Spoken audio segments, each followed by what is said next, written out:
Yeah, that's right. It runs Mac OS 9 now. Guess who just proved himself wrong?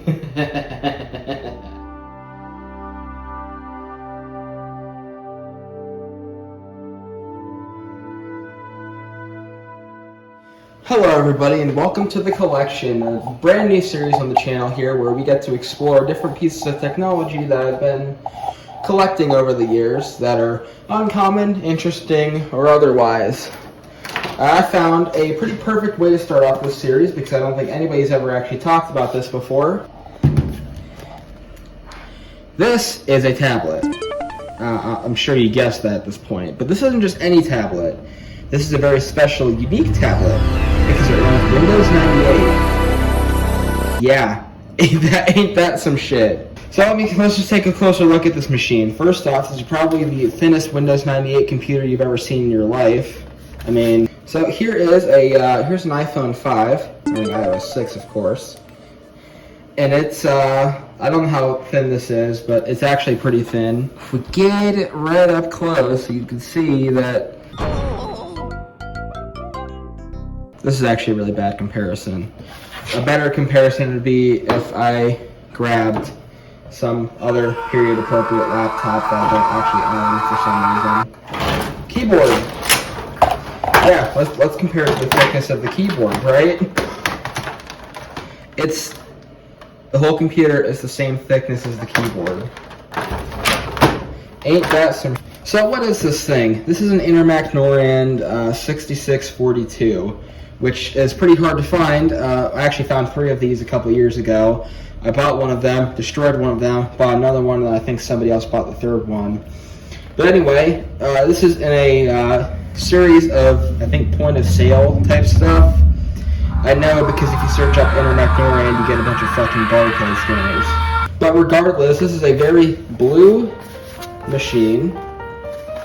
Very blue. It's got some kind of asset tag on the back that I can't read because it's half destroyed. But here we can see Pen Key 6642 computer. And I think somewhere on here is the date 1999. I could be wrong though. The Windows logo is a registered trademark of Microsoft Corporation. Well, thank you. It doesn't have the Windows logo anywhere on it. I guess a quick overview of the machine before we plug it in and see what this thing's all about. Well, first off, you can see the pen that I don't have for some reason. And the screw holes. We know we're not going to be taking it apart in this video, but it's actually very serviceable. Like, you can actually upgrade the RAM and stuff, which makes it better than modern computers, if you can believe that. So on the back, you don't have a whole lot, except I think this is an external battery support, so you can have a second battery attached to this machine, which is good because the main battery doesn't even function anymore. If you look on the side here, you have a floppy drive connector for an external floppy drive that I don't own, but it'd be really cool if I did. Because it doesn't, as you could probably guess, there's not really enough space in the machine to hold a actual floppy drive. You have a headphone jack that is not a standard type plug. If you're wondering why the other computer is not on, it's because I don't actually have it in here, because it quit working on me. It doesn't start up anymore, and that's kind of sad. But as you can see, I think it's a 2.5 mil jack instead of a 3.5 mil, which is the standard. And of course, behind this cover, you have USB. This is very early USB, and of course, it's running Windows 98, which means you can't really even get a flash drive working on this. Very, very primitive. And then there's your very super duper tiny power jack, which does actually work with universal power adapters, which is what we'll be powering it with. There's nothing up here except an IR port. I think there's something that could go here, but I don't know. Maybe there's a better model of this that I don't have. But if you look behind here, external display support, and this is a full-size connector. This is actually, I think this actually clips right onto the motherboard. It's just a regular ass VGA port. I would plug it into the monitor, but this is actually a double feature to start the series off with, and the other one doesn't connect to it, foreshadowing. And you have a single PC card slot, which has this really cool design where if you actually stuck a PC card in here that I'm not going to show because I don't have one on me, If you stuck a PC card in there, this would stick out, obviously, the little gray plastic piece, but you can actually tuck it into this thing here. It bends over and it hides away if you want to keep a PC card in here permanently. And of course, you have a rounded bottom. So what's the deal here? Well, you have a touch screen it's not like a Wacom screen, which means it works more like a Nintendo DS touch screen, which I guess means you could technically use it with your fingers. That's not a whole lot of fun though. Just trust me on that one. Oh, I forgot a port. This is actually a really interesting design here. For a modem, you flip that up, and then you plug your modem cable in here, and then you dial up that way. Because this is the days of wired internet. This does not have any wireless capabilities. One interesting thing about these older style tablets, before Windows XP tablets came out, was the number pad on the side. See, because, well, a lot of Windows 98, not Windows 98, but Windows XP tablets were kind of laptops, and they can convert into tablets. I have one, it's called the HP Compaq TC4200, I believe. That has a full-featured keyboard, and then you flip it into a tablet, and then you just use the on-screen keyboard. You do use an on-screen keyboard with this, but you have number pads here, and this is kind of like for navigating around the BIOS, so you don't need a keyboard plugged in for that. Except I think you do actually need a keyboard plugged in for that. Speaking of plugging things in, I know it said the voltage on the back of this, but oh wow, okay. So right now, with these universal power adapters, a really good strategy is to just keep, so it doesn't start like this. Or maybe it does start like this. It's starting like this. So I guess I'll just leave it on 12 volt then. So you can kind of see the screen coming on here. LCD. Watch, that's going to disconnect or something. I'm going to use the pen from something else here. So it's very tough to read this, but you can if you look hard enough, you can see what's actually on the screen. So it says press 1 to resume or press 2 to go into setup. We're just going to continue and hope it works. There you go. There's proof that it runs Windows 98. Get ready for frustration. I know you guys love that so much. I wish I had I could probably use it with a tablet stand. There's the iconic sound that we all know and love. See if I can up the brightness real quick. I don't think I can up the brightness on this. Maybe I'll go and turn the lights off, and then we'll do it. Night mode Superstar 64. So now hopefully you can actually kind of see the screen a little bit better. So what you're looking at is a fully featured Windows 98 experience on a touch screen. Let me open the notepad real quick. We'll get to the intermech shit in a bit. As you can see, these are just numbers. Woo! I think this is a backspace. Yeah, it's a backspace. Me trying to remember what this button does. Oh, for some reason it has a dash. It does a dash thing. Arrow keys and tab. Oh yeah, that's the escape key too. Oh. I'm telling you, this tablet interface does not play very well with this. No, don't save that. No, maybe there's something better we can do. Like, go into accessories, go into games. Let's have ourselves a nice game of solitaire. That works really well on this interface. 8, 7. And watch me look like a fucking moron. You just hear the hard drive clicking away. Because yes, this does have a mechanical hard drive in it. So this has all the typical stuff. But let's talk about what makes this thing unique besides the fact that it's a tablet. Someone keep track of how many times I say tablet in this video. So we have pen align here, which does about exactly what you would think it would do, which is calibrate the pen. That's all fucked up now. Uh-oh, guys. I've ruined it. Oh, God. Apparently, at some point, I set the screensaver to the 3D maze, but, tap on the screen. I did fix it this time. So, let's go digging through for some more. Like, virtual cooler. There goes the hard drive again. Windows is searching for vc.exe. Oh, what the fuck? Let's see what all we can do. So we have PowerPoint viewer, Word viewer, and Excel viewer. Let's just do this, because I guess I've never heard of this. So you can open a Word document, but with this you can't edit one. Interesting tactic. Online services like the one and only America Online. So yeah, America Online, ATT WorldNet service, CompuServe, and Prodigy Internet. If that doesn't take you back to the 90s, I don't know what does. So this is just some typical stuff here. Paint, the one thing this computer is really good at. What? No, paint. Yeah, paint bucket.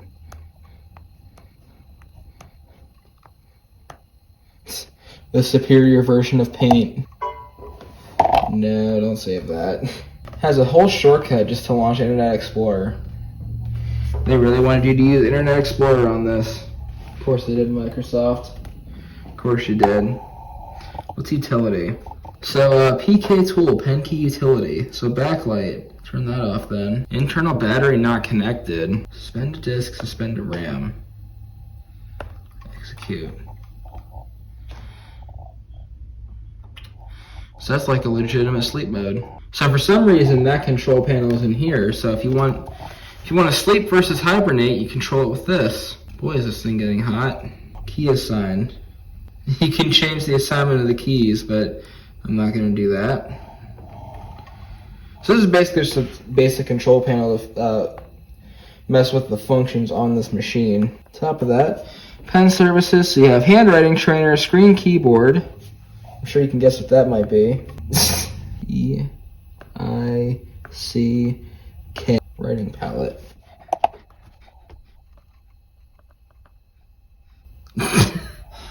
Apparently this has as good of handwriting recognition as the Apple Newton.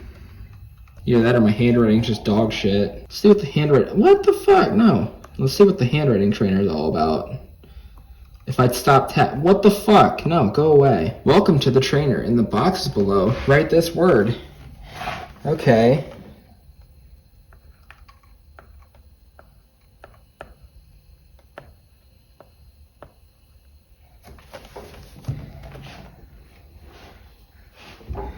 What the fuck? I told you, this has as good of handwriting recognition as the fucking Apple Newton.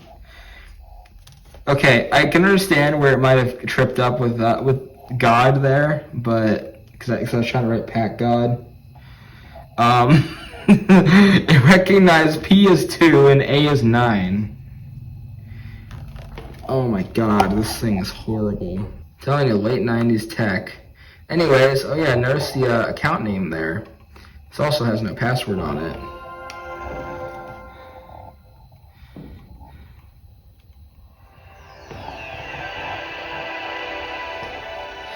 It's also not set up for multiple users, which I don't think it really should be anyway. Intermac, let's see what's in here. 802.11 DS utility, which sounds like Wi-Fi, but I don't think this has Wi-Fi. If it does, that changes everything. It's doing nothing. Right. So I told you can use it with your finger. So we have bat tool. I wonder what that does. The battery initializing tool. Explanation. This battery initializing tool should be used when displaying remaining capacity differs from actual using time. Charge the battery full. Discharge the battery until the pen computer shuts off the power automatically. Okay.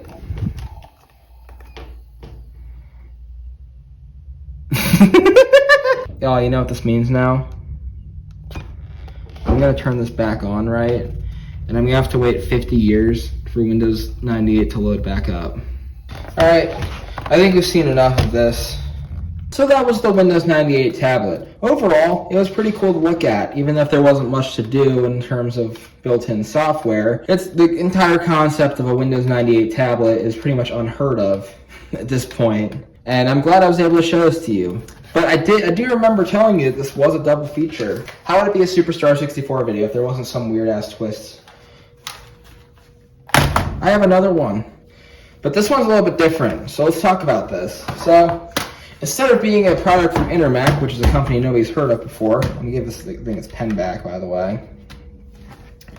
It is a company from Fujitsu, which is I believe it's a Japanese technology company. It's the part of the stylistic series, and the twist with this is that they still fucking make them. Okay, not like this, but they still make the stylistic tablets. So this is the LTP600 Windows 98 tablet, not Windows 98 tablet, but actually Windows 2000.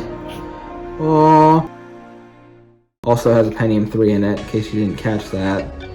Yeah, they actually have the Intel Inside sticker on it, and the Windows 2000 Professional sticker on it. Editor, put the funny meme in where I have the Intel animation.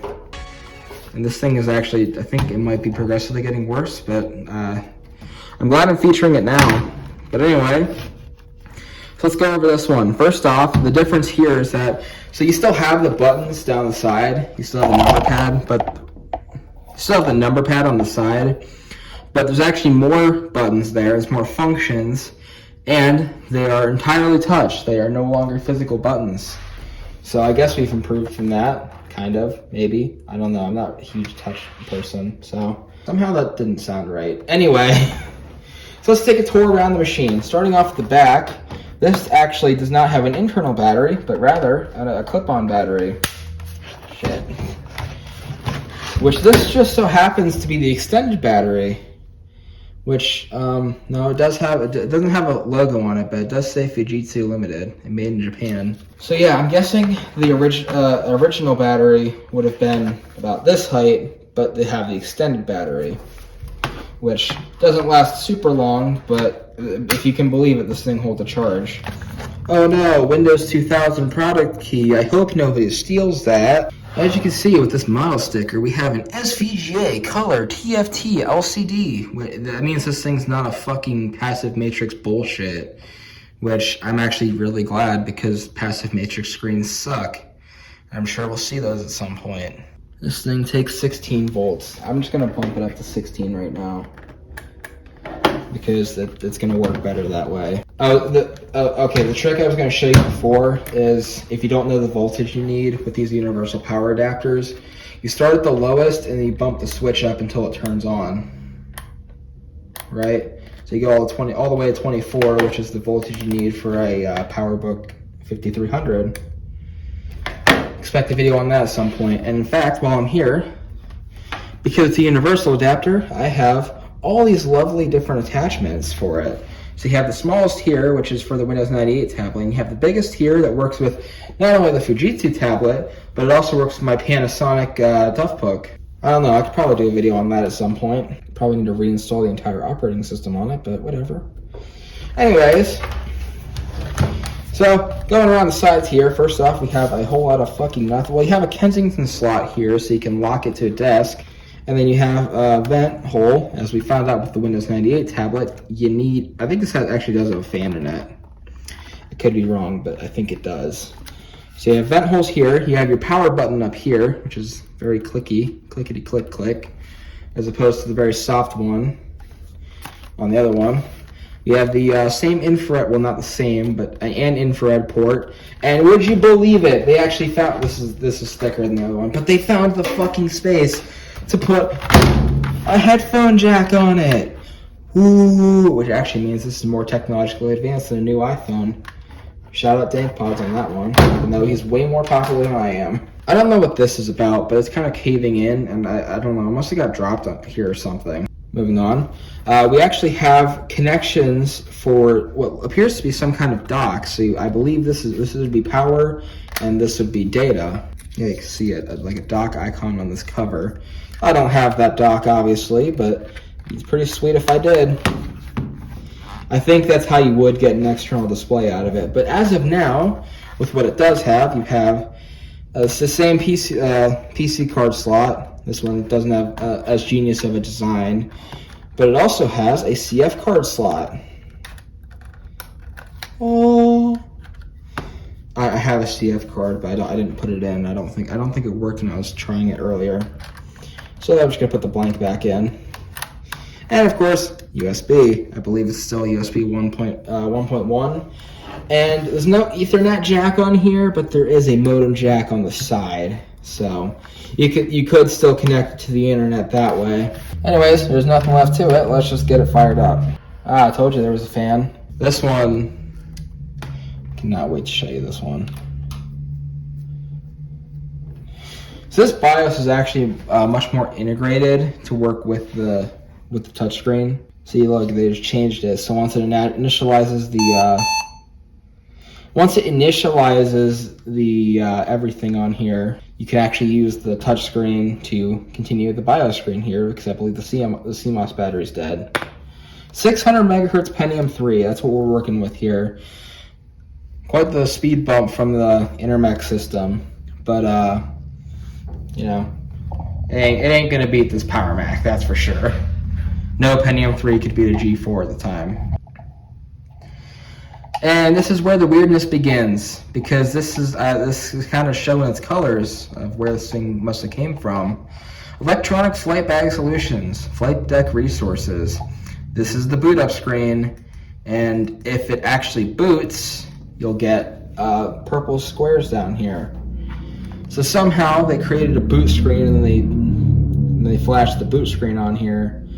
And it's getting to the point where I don't think it's actually going to boot up, and it did this last time, and the solution was to do a whole lot of this.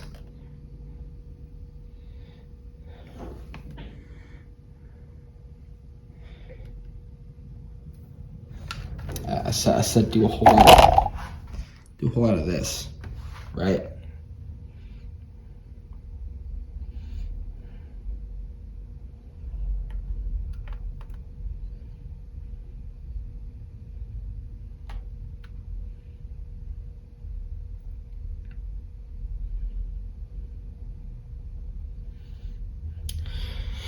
We are losing control. Okay. Yep.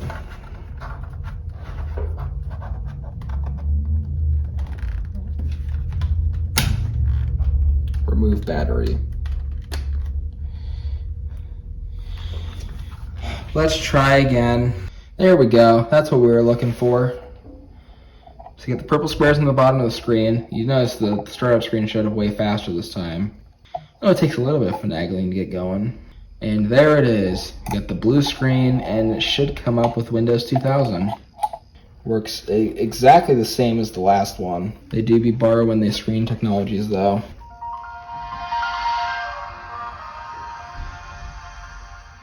Ain't that a shitty speaker?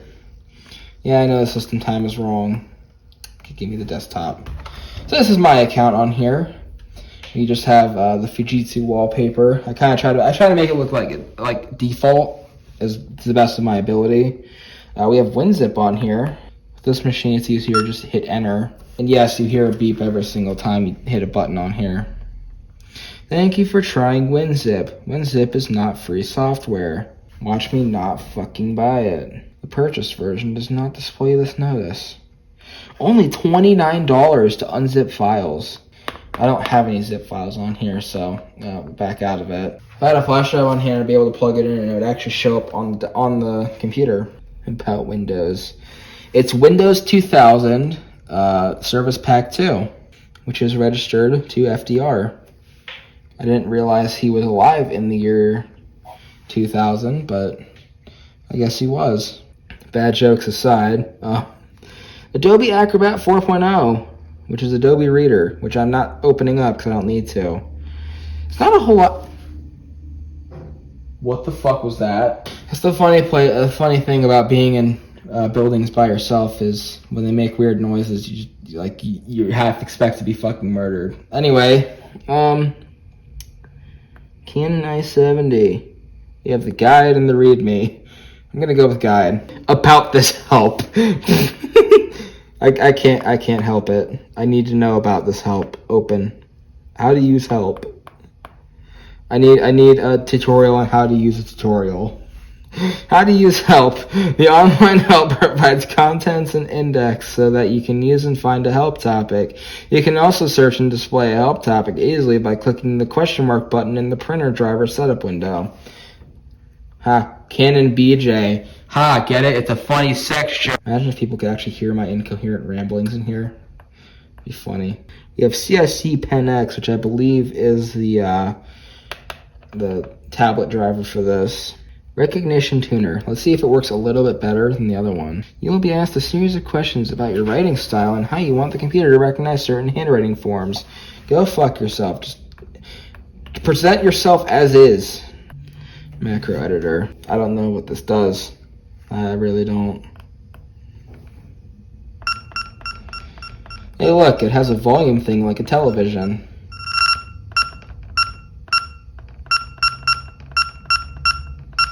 That is a basic beep sound. Depending on what kind of building you're in, it gets more echoey, which actually makes it sound different, which is actually pretty cool.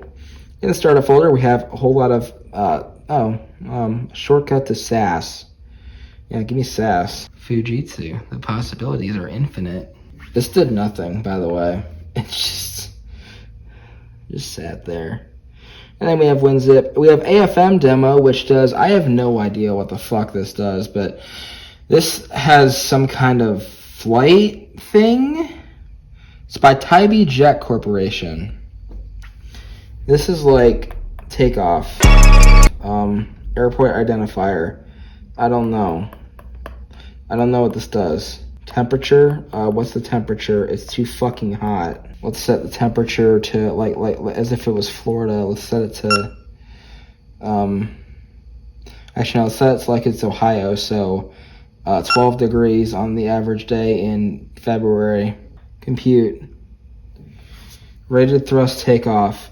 This is some kind of like this is like some science shit for engineering a fucking airplane. And I don't understand it, and if you understand it, if you're more of an airplane expert than me, I would love to hear it. But speaking of airplanes, check this out. So this isn't the original account I had on here,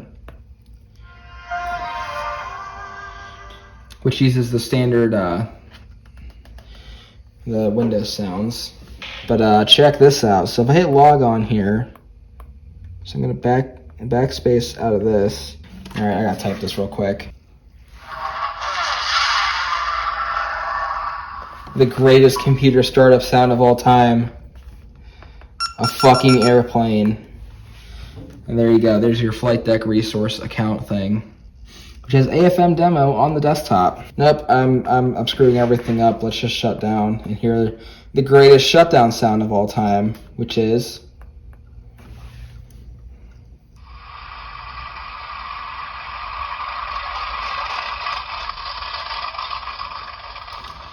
another airplane sound. So that was a pretty brief look at the Windows 98 and the Windows 2000 tablets. And I could have probably covered more, but this is just what I could think of on the spot.